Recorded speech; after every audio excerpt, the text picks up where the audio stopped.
Welcome back to The Real Screeners, and in this show, we're going to relate some of our favorite childhood movies, and what better way to spend your time in quarantine than rewatching movies that helped you find your happy place as a kid.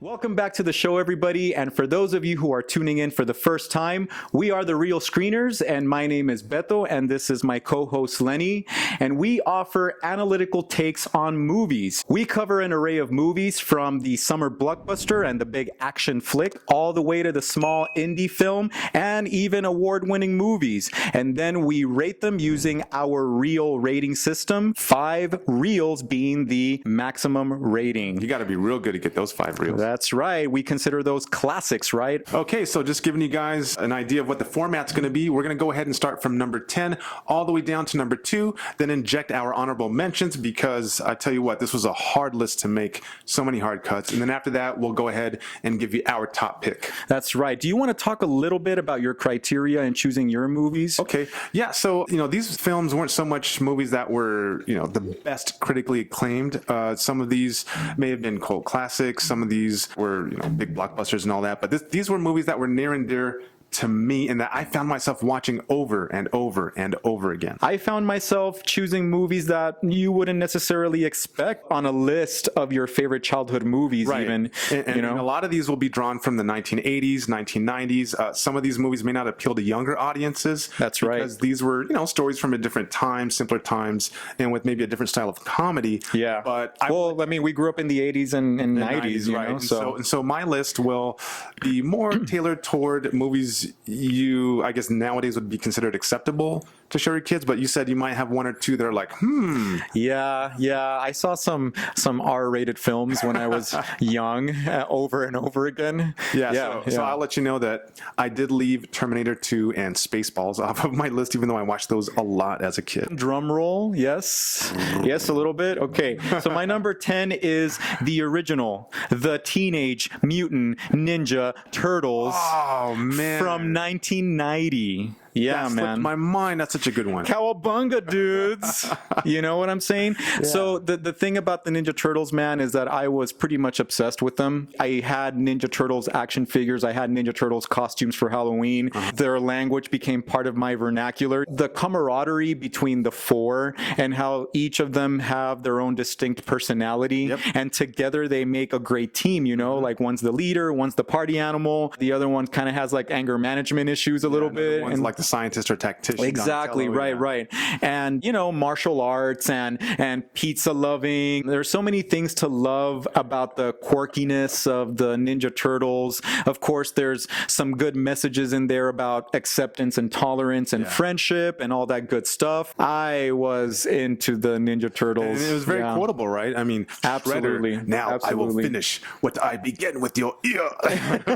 I appreciate the costumes and the puppetry, which made it look real. Sometimes it looks more real than CGI, I prefer that. Yeah. And it was really clever the way that they combined the animatronics and the puppetry in the movie. It was by Jim Henson. Good stuff. And good stuff, yeah. You're number 10. All right. So I will say that my number 10 has some of those elements. So you're talking about puppetry and animatronics. I will go to a 1986 classic starring one beautiful Jennifer Connelly, and when I was a kid I was like, oh my gosh, this is the most attractive woman I've ever seen. And it was a gripping story, had David Bowie. I'm sure a lot of you can put those pieces together. Classic. It is Labyrinth. Yes, classic. Loved that movie, watched it over and over and over again, and I just remember so much of the scenes where she had to solve these puzzles. She had to go through the labyrinth and figure out, had to be told that, wow, it's not just a straight line. You have to look a little closer. And so that type of creativity and imagination really appealed to me as a kid because it was really thinking outside the box. Then, of course, you had the songs, the classic songs from David Bowie. Right. The Goblin King. Yes, the Goblin King. Yeah, Goblin Babe.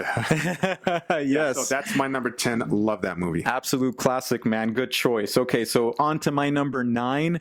I have The Never-Ending Story from 1984. I mean, I was born in 1983, so I obviously saw this when As a I 1-year-old, was... yeah, of course. Yeah, right. Exactly. Yes. No. I saw it when I was fairly young. I was surprised to learn that it was directed by Wolfgang Petersen, who directed Das Boot.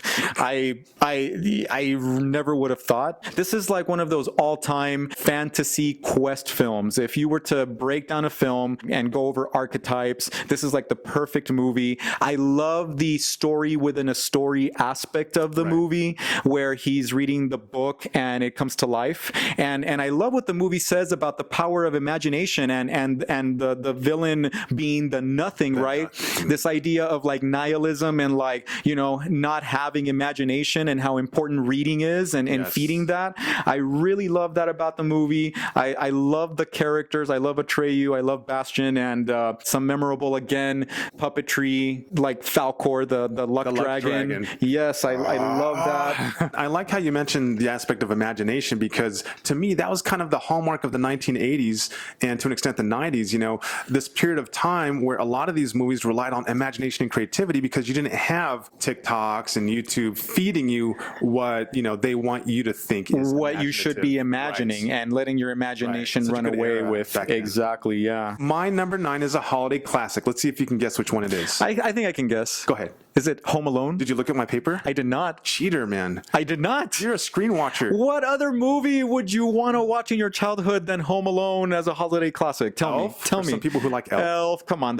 We were adults when Elf came out. I know, but some kids like Elf. All right, my niece loves Elf. Okay, so Home Alone, 1990 classic, extremely quotable. This outlandish idea that some kid by himself can ward off these home invaders, you know. But it was funny. It's such an ingenious idea. Yeah, my kid, he's 6 and he will watch that over, and it's his favorite movie easily. So that's my number 9. And Macaulay Culkin is so likable in the role, and the movie is surprisingly funny throughout. Very clever the way that he manages by himself while he's left alone, you know, and all the inventive things that he does, like ordering the pizza and, you know, showing the video and making it loud and all of that stuff, and the booby traps, and just a timeless classic. Good choice, sir. All right.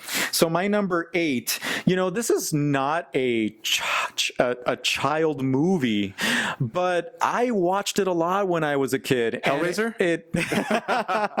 It really spoke to me, because I think that it was my first glimpse, I guess, at what it was like to maybe transition into adulthood. And as a kid, you sometimes have this desire to, you know, say that, oh, I can't wait to grow up. I can't wait to experience that, to be bigger. Exactly. It's a fun film. It has one of my favorite actors of all time, and in a great performance by Tom Hanks. It is Big, 1988's Big. You can't beat that scene in the toy store where they play Chopsticks and Heart and Soul, I believe it's called. Yeah, and that's a timeless classic scene. But again, a movie that really shows you what it takes to be an adult and how hard it can be for a kid. You know, highly underrated movie when it comes to that theme. You know, of realizing that, hey, enjoy being a kid and don't rush it. Don't rush it. Don't rush it. You know, enjoy it, because then you got to work and you got to navigate relationships in general all around. And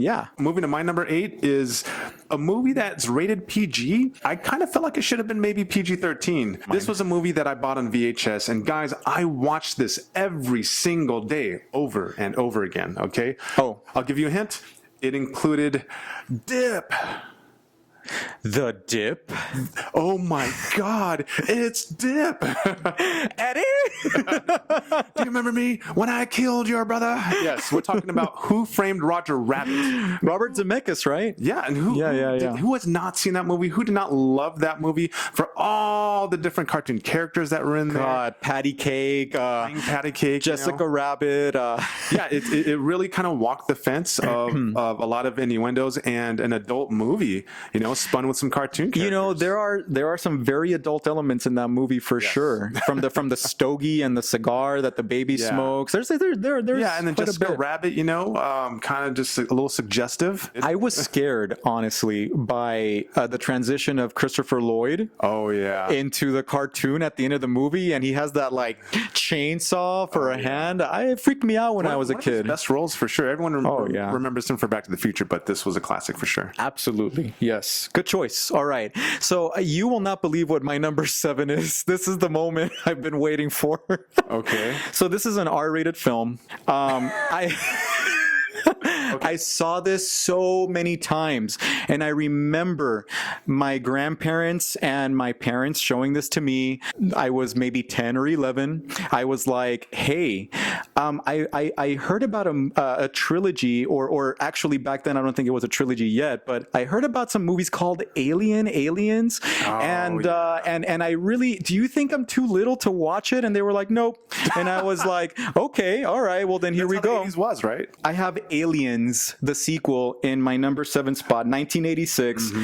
James Cameron, memorable quotes. Game over, man, game over. Hudson, Bill Paxton. They're inside the room. Yeah, great characters like Hudson and Hicks and Vasquez. And then, of course, an Academy Award nominated performance by Sigourney Weaver. She carries that movie so well. You have that climactic battle between, of course, the alien queen. What she famously says. Get away from her, you bitch. Talk about a perfect combination of like heart-pounding thrills and horror and action. The perfect blend in my eyes. That's one of my favorite movies of all time, actually. So Yeah, I love that movie, man. I totally agree.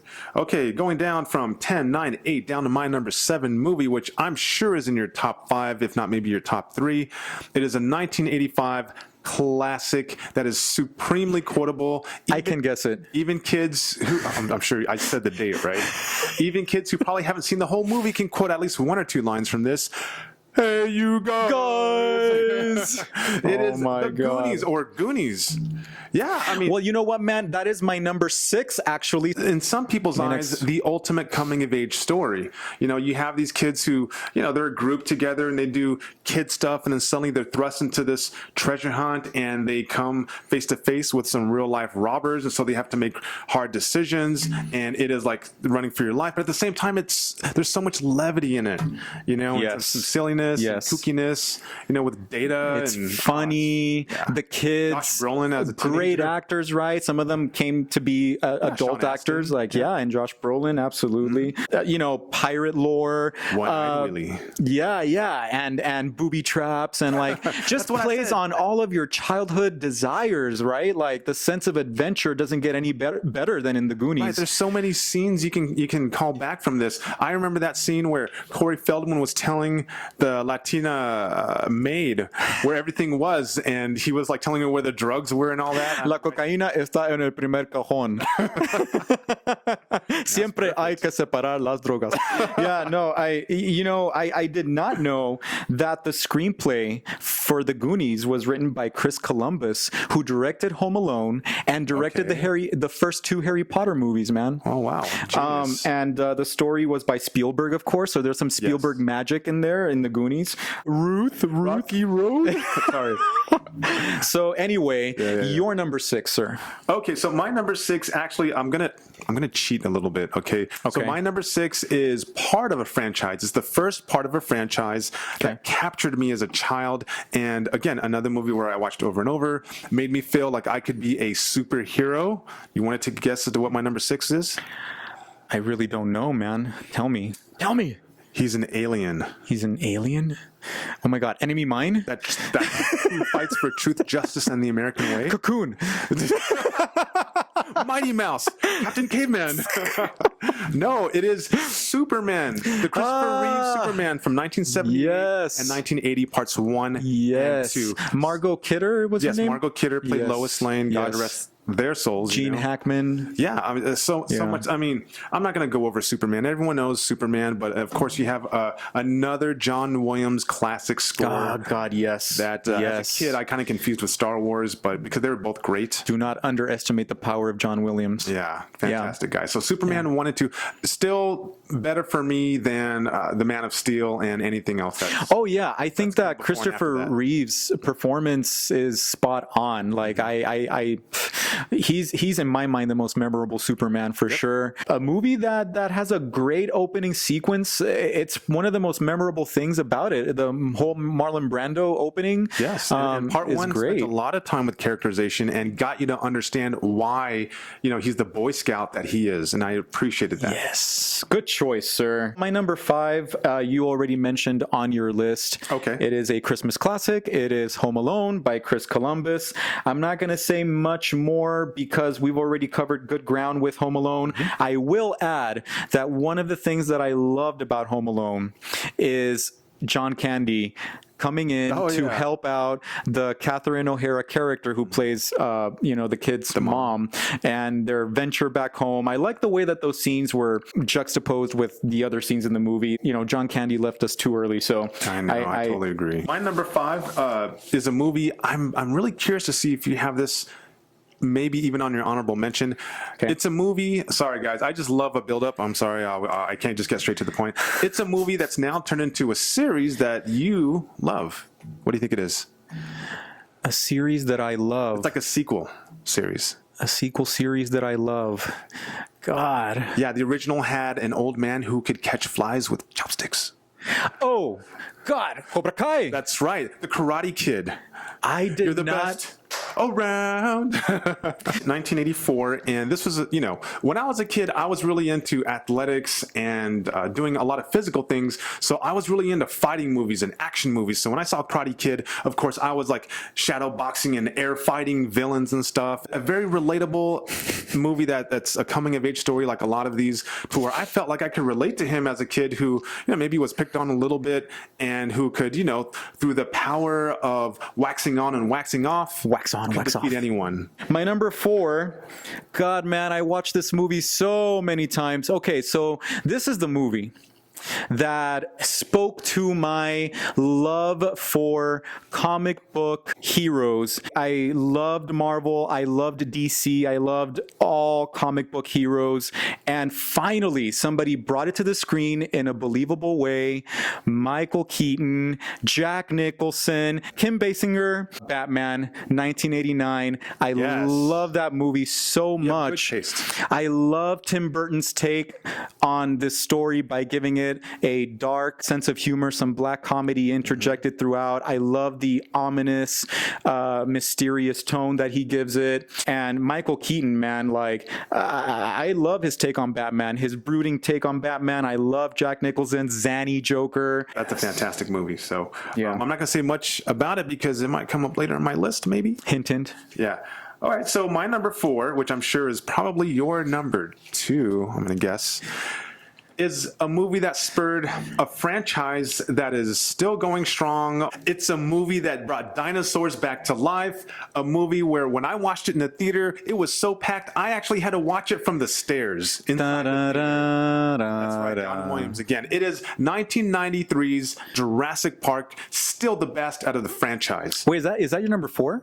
That's my number 1, 2, 3, 4. Yep, that's my number 4. Yes. That's my number 3. Yeah. So let's kill 2 birds with 1 stone. Okay, all right, let's talk about it then. Let's talk about it. Jurassic Park, back then, the animatronics were mind-blowing. And even then, the CGI for that time was astonishing. Absolutely. You look back at it now and you can kind of pick out a few things, but just talk about a movie It's the first time that they seem real. Yeah. That you believe it. Exactly. Yeah. And that T-Rex scene, one of the things I loved about this movie more than anything was how they built the suspense.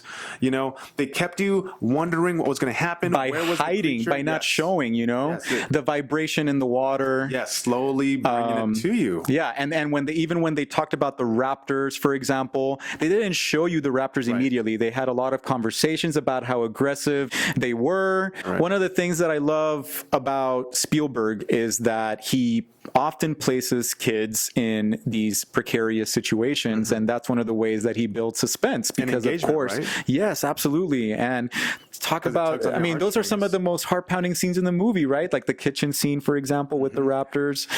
Yeah, I was about to mime it like, they're trying to pull down the cover. Yeah, exactly. So revolutionary, right? Yep. Period. Absolutely. Okay, so your number 3.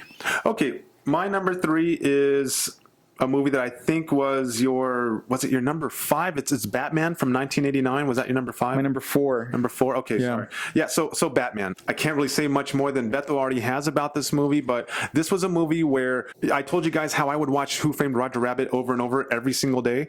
I would watch this after that movie every day, and I would fall asleep. So I can quote so many lines from this movie. Have you ever danced with the devil in the pale moonlight?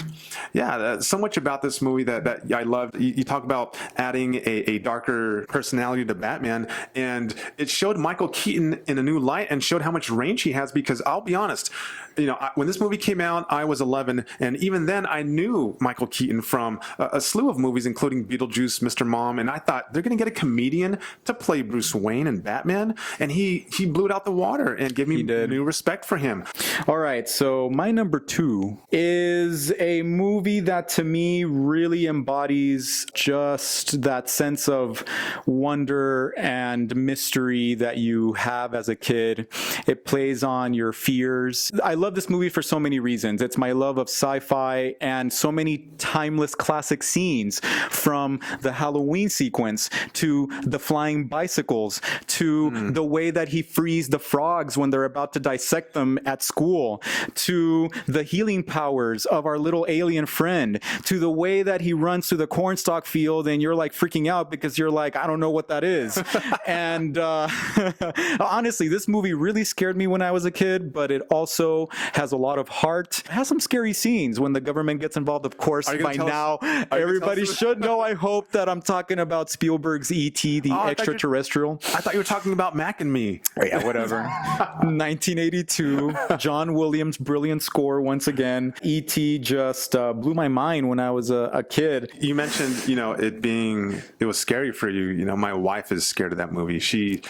I don't even think she'll rewatch it. It freaked her out as a kid. She's like, no, I can't stand that movie. Some of the images are pretty startling, especially when the government gets involved, and you really see the ugly side of humanity. The way that it interplays between the innocence of the kids and like once the government gets involved, it's awesome. And Spielberg at his best. Can you give us your rendition of E.T. running through the cornfield? I do that pretty well, huh? You sure do, man. I laugh every single time you do that. My number 2 isn't so much a particular movie as, again, another time I'm cheating. It's a franchise. And it's, I can guess, arguably the greatest. You're wearing the T-shirt of all time. The Millennium Falcon. That's right. Wait, okay. Is it The Force Awakens? Is it The Force Awakens? No, definitely not. The Last Jedi. No, it's Lego Star Wars. No, it's obviously the Star Wars franchise, which began in 1977. George Lucas bringing us what they call a space opera, a fantastical thing that no one had really done before, and had done it as well, to add, to do a perfect mixture of sci-fi and drama. And you talk about archetypes. I can't find a movie or a franchise that has more compelling archetypes than Star Wars that are a staple.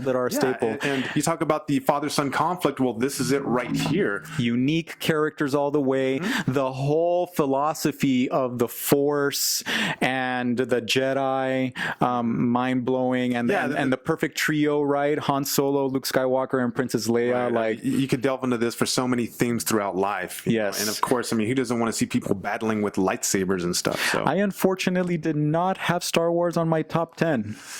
And that was a hard decision. But you know what? To be honest with you, I was already a little bit older when I had my fixation with Star Wars. Okay. I'm a big Star Wars fan, but it wasn't until later. Okay.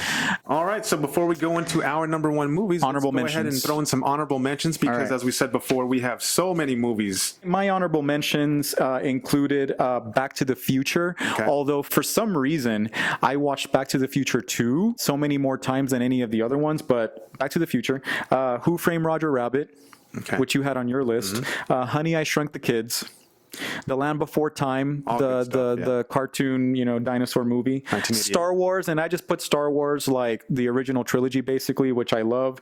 Hook, there was something about Robin Williams being in that role that I loved. In tights. You just liked him in tights. Absolutely, my favorite.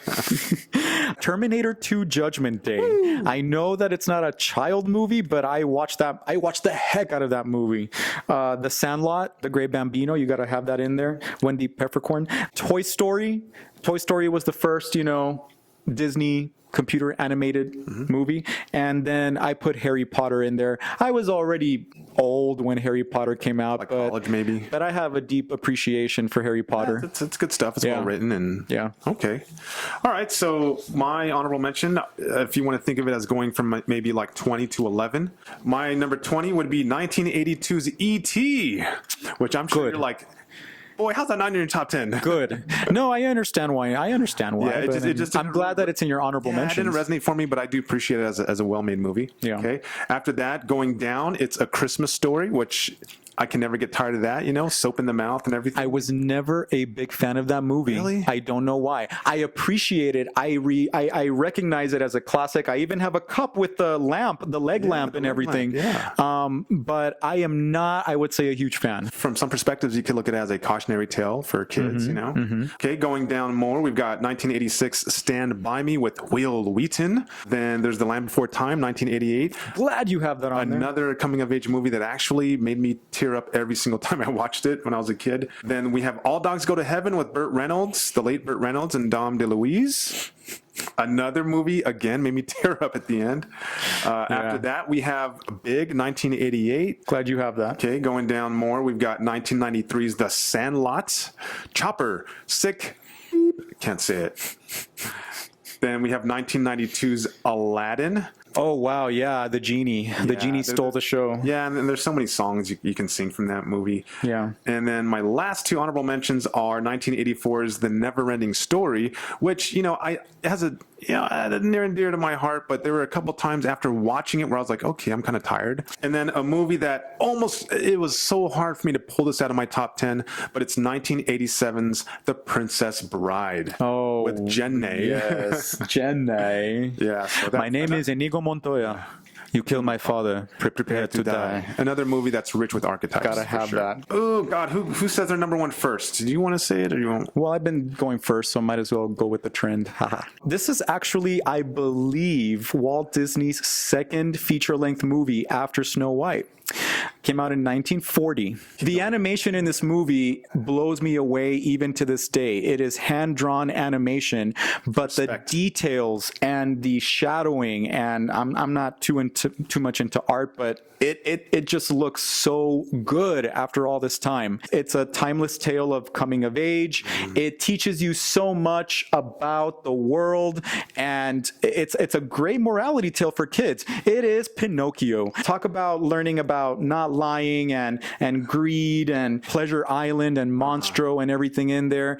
It's a movie that it's the earliest movie I remember watching when I was a wee bit of a kid. When you were a real boy?